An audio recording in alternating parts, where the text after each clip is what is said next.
Hello everybody and a very warm welcome back from melting Germany. I'm recording this video in the earliest morning hours because otherwise you just can't stand the heat.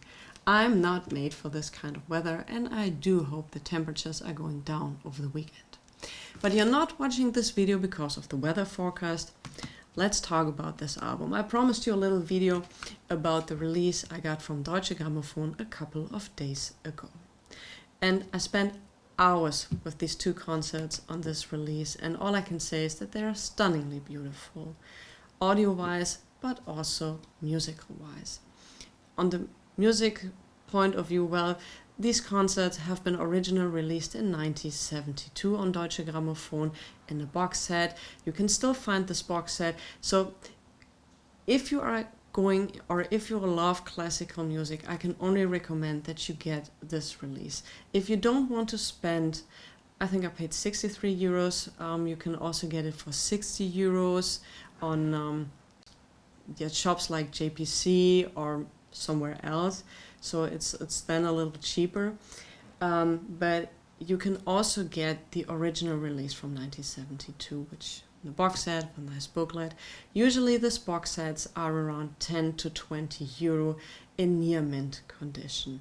And get one of these versions because it's really, musical wise, it knocks you off your feet.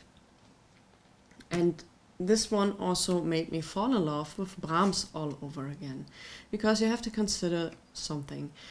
The first concert he wrote between 1854 and 1858, and he started composing the first concert when he was 21. 21. And it took him 4 years to finish concert number 1. And I don't want to know what he went through to create this concert. And you have to consider the concert is, and it fits on LP1, is roughly around 50 minutes. To create 50 minutes of music, it took him 4 years. So you get a kind of impression of the complexity of what you're about to hear. And also it's for the pianist who plays on this tremendously challenging to deliver this performance. And with Emil Gilles, who's on the piano playing this, and he's considered one of the greatest piano players from the last century. And teaming him up with Eugen Joachim, who conducted the Berlin Philharmoniker, who is also considered one of the best orchestras of the world, this was match made in heaven. They worked tremendously well together. And if you ask people who play classical music, who are in an orchestra, they say, or study music, they say that this recording is for them a blueprint of these concerts. And many musicians say that they take this as a blueprint for their musical education, because it's such a fantastic and important recording.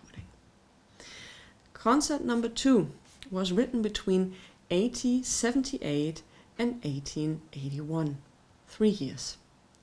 And once again, it took him 3 years to create around roughly 50 minutes. And at that point, he was 45.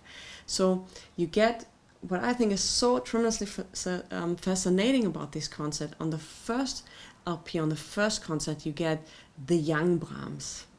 And on the second, you get the major Brahms, who had now many more experiences. And for me, the second one, when I listen to the piano, is tremendously challenging, tremendously. And Gilles, he plays it like it sounds so easy to play, but if you listen closely, it's tremendously powerful, and it shows just how talented he was. So getting into these concerts and really listening to, and I was listening to them, and then I was like, the music stopped, and I was like, oh damn, now I need to stand up and change sides. So that was like, I would have listened and enjoyed it through concert, but it's just, for me, it's absolutely great and totally fascinating to have someone in certain periods of times doing concerts, doing very complex concerts, and fitting this together with a pianist who was, I think, at his peak at this point, and also with a conductor who really had a sense for the music and could bring a world-class orchestra together. And this, sometimes I think that Brahms wrote these concerts especially for this recording, for these tremendously great musicians. So about the record or the packaging itself, you saw that in my unboxing video. You get pictures from production sheets, and you also get a text in German and in English. Honestly, when I read this text, it was like a little over the top for me, and I was like, the language was very, you know, kind of snobby. I wouldn't say snobby, but can't you just write it a little easier to read to?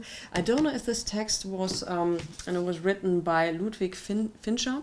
I don't know if this was included in the first one, but yeah, it's, yeah, kind of, we talk about the first concert, we talk about the second concert, and what struggles Brahms went through, but yeah, I wish that the text would have been written a little different, but who am I to judge? And also, for me, it's about the music, and that really, the piano playing, the whole thing knocked me off my feet. I enjoyed it tremendously, and I'm playing this concert constantly. So yeah. And what I found super interesting was you get this this sheet with every original source release, and there's a huge letters in red which says Dig Rem. And I think what they meant is that they did a digital remastering of the tapes in October 1995. And that was quite fascinating. Also, you get, they show you where they recorded this in Berlin, and also the dates and everything. And I would really love to interview one of the people who were involved in the production, who was even there when they did the recording with some of the musicians. So if any of you is out there and watching this and you took part in this production, please get back to me. I would love to hear your story on this. So all I can say is, if you're on a budget, please go and get the original between 10 to 20 euro. Like I say, you get a box, you get, if it's included, you get the booklet. It was usually in the original version, but if you find a version where it's not the booklet and it suits your budget, go and buy it for the records. It's great, and even those records sound fantastic. Of course, with this release, you don't get the box, you don't get the booklet, but sound-wise, it's a huge difference in a good way, in a very good way. And if you are even a collector of the series, of course you get this. But also for a starting point into classical music, I would recommend this. It's, like I said in the beginning, it's stunningly beautiful.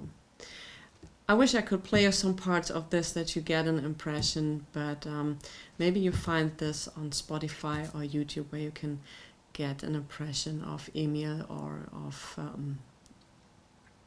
Eugen, constantly forgetting his name, of Eugen, to see how well that worked. So this was my little review video about this recording. I can't praise it enough. And once again, thank you for making me aware of this reissue, and to tell me, please, let's talk about this. And yeah, buying it, I don't regret it. I will look if I buy other releases from Deutsche Grammophon, because I have the originals, most of them. But yeah, and also if you have recommendations for me to get a certain release of Deutsche Grammophon and do a little discussion about this, just let me know. Thanks for watching. I'm wishing you guys a great week. Stay safe, stay healthy, listen to good music, drink enough, and stay out of the heat.